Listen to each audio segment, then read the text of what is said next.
한때는 기회의 땅이라 불렸던 두 도시, 세종과 대전은 수도권을 넘어설 만큼 강한 상승세를 보였고 행정수도 이전 논의, 교통인프라 확대, 개발 호재들이 연달아 터졌습니다. 청약 경쟁률은 수백 대 1을 기록했고 분양권에는 수천만 원의 웃돈이 붙었습니다. 사람들은 망설이지 않았고 오히려 늦을까봐 서둘렀습니다. 하지만 입주가 시작되자 분위기는 급격히 달라졌습니다. 실거주 수요는 기대보다 적었고 전세 수요는 줄어들었으며 고금리로 잔금을 치르지 못한 사람들은 매물을 급하게 내놓기 시작했죠. 이제는 분양가보다 수천만 원 낮은 마피 매물이 쏟아지고 있고 심지어 마피가 아니면 거래 자체가 되지 않는 곳도 많습니다. 이건 단순한 가격 조정이 아니라 시장의 체질이 바뀌고 있다는 신호입니다. 그리고 여기서 가장 중요한 질문, 과연 다시 회복할 수 있을까? 오늘 이 영상에서 그 해답을 드리겠습니다. 영상 시작 전 구독과 좋아요, 알림 설정 부탁드립니다. 불과 2년 만에 기회의 상징에서 위기의 경고로 바뀐 세종과 대전. 이 두 지역에 냉각된 부동산 시장을 명확히 보여주는 몇 가지 신호를 짚어보겠습니다. 첫째, 거래량 급감. 한때 하루에도 수십 건씩 올라오던 시일거래 알림이 이제는 일주일에 한두 건 있을까 말까로 줄었습니다.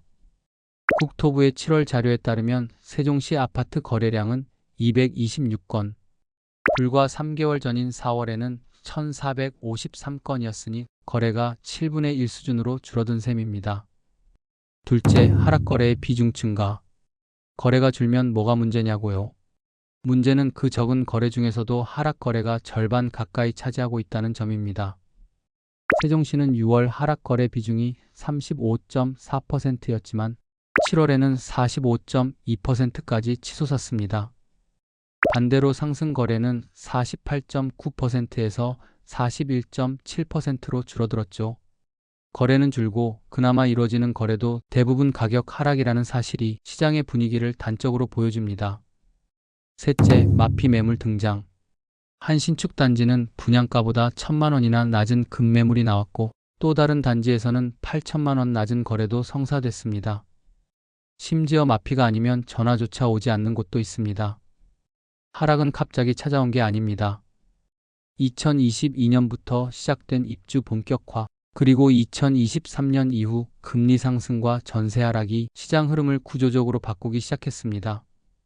서울과 같은 시점에 상승을 시작했지만 세종은 상승 속도가 너무 빨랐습니다.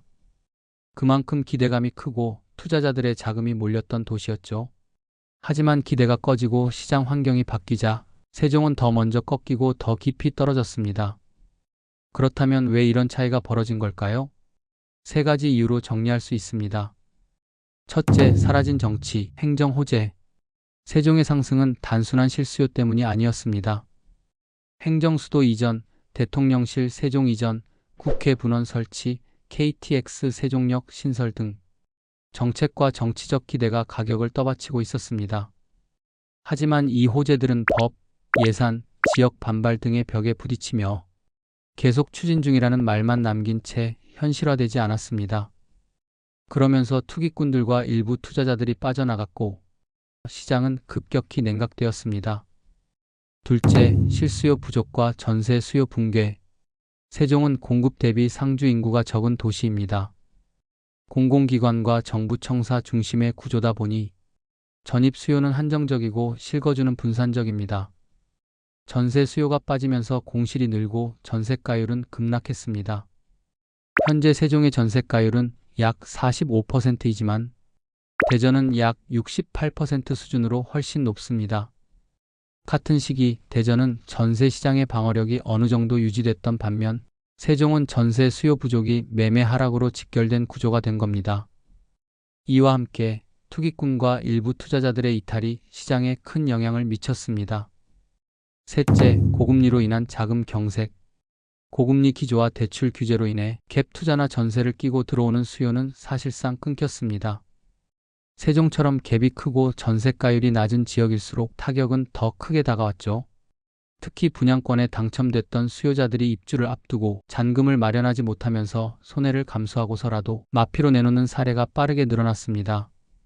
하지만 대전은 실거주 인구가 꾸준하고 학군과 교통 같은 생활 기반이 받쳐주면서 하락이 나타나도 비교적 완만한 조정에 머물렀습니다. 반면 세종은 기대감이 사라지고 전세 수요마저 줄어든 상황에서 대규모 입주 물량까지 한꺼번에 쏟아져 훨씬 더 빠르고 깊은 하락을 겪게 된 겁니다. 같은 하락장이지만 투기꾼들이 빠져나간 뒤의 진짜 모습은 두 도시에서 전혀 다르게 나타나고 있습니다. 이쯤에서 많은 분들이 이런 생각을 하실 겁니다. 이 정도면 바닥 아닌가요? 지금 들어가면 조만간 다시 오르지 않을까요? 실제로 세종 일부 단지에서 반등 신호도 감지되긴 했습니다. 예를 들어 대통령실 이전 관련 논의가 부각된 시기에는 일부 단지에서 호가가 수천만 원 오르기도 했고 KB 시세 기준으로도 세종 아파트값이 일시적으로 0.49% 반등한 주간도 있었습니다. 하지만 중요한 건 이런 반등이 일시적 반등인지 추세 전환인지를 구분해서 봐야 한다는 점입니다. 세종과 대전 부동산 시장이 다시 반등하려면 몇 가지 핵심 조건이 충족되어야 합니다. 첫째, 정치, 행정 호재들이 실제로 실현되는지 여부 확인. 국회 세종이사당 설치나 대통령실 이전과 같은 굵직한 정책들이 단순한 계획이나 논의에 그치지 않고 실제 이전이 확정되고 실행 단계로 나아가야만 투자 심리가 회복될 수 있습니다. 둘째, 전세시장 안정과 실수요 회복. 현재 세종의 전세가율은 45% 수준으로 전국 최저 수준인데요. 전세가율이 적어도 60% 이상까지 회복돼야 실수요자 입장에서 매매에 나설 수 있는 여건이 만들어집니다. 셋째, 과잉 공급 해소. 앞으로도 입주가 예정된 단지가 많기 때문에 단기적인 반등보다는 공급이 시장에서 흡수되는 속도가 빨라져야 가격 회복이 가능합니다. 지금은 공급이 넘쳐나면서 수요가 부족한 불균형 상태이기 때문에 이 격차가 줄어드는 과정이 반드시 필요합니다. 따라서 지금은 무리하게 진입하기보다는 시장 흐름을 면밀히 관찰하며 진입 시점을 탐색해야 할 시기입니다. 오늘 우리는 세종과 대전 부동산 시장에서 무슨 일이 벌어지고 있는지를 살펴보았습니다. 처음엔 모두가 기회라고 믿었던 도시. 하지만 지금은 거래는 멈췄고 가격은 떨어졌으며 손해를 감수한 매물들만 시장에 남아 있습니다. 그 중심에는 사라진 기대감, 실수요 부재, 그리고 높은 대출이자 부담과 낮은 전세율이 있었죠. 지금 시장은 회복을 말하기엔 아직 조심스러운 시기입니다. 여러분은 어떻게 생각하시나요? 지금 이 시장 들어가야 할 때일까요? 아니면 더 기다려야 할까요? 여러분의 생각을 댓글로 남겨주세요. 부동산 리포트 랩은 데이터와 흐름, 그리고 현장의 목소리를 토대로 앞으로도 신중하고 정직한 분석을 전해드리겠습니다. 영상을 끝까지 시청해주셔서 감사합니다.